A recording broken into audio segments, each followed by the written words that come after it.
Alors, peut-on se passer aujourd'hui de la présence sociale chrétienne dans les entreprises? C'est un peu la question, peut-on se passer des hommes dans les entreprises? Si on croit qu'une entreprise, c'est une communauté humaine, qui fait travailler des êtres humains et qu'on doit respecter à la fois leur dimension matérielle et leur dimension spirituelle. C'est-à-dire que le monde du travail s'organise pour qu'on gagne de l'argent, ce qui est normal, mais qu'aussi on ait une vie familiale, une vie personnelle, une vie spirituelle, une vie associative. Alors on a besoin du message social chrétien qui est celui qui allie les deux. Le respect de la personne humaine dans son intégralité, matière et esprit.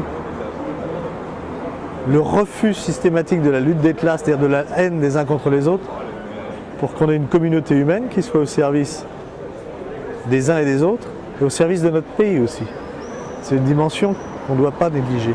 Qu'est-ce que nous dit le message social chrétien? Le respect de l'autre, la valeur travail pour la dignité de chaque être humain. Et une fois qu'on a déroulé ça, on s'aperçoit que c'est une société qui va vers plus de justice parce qu'elle conjugue en permanence les droits et les devoirs.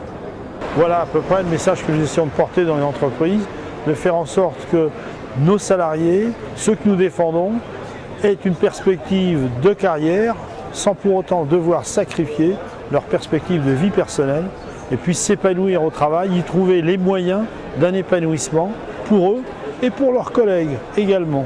Voilà.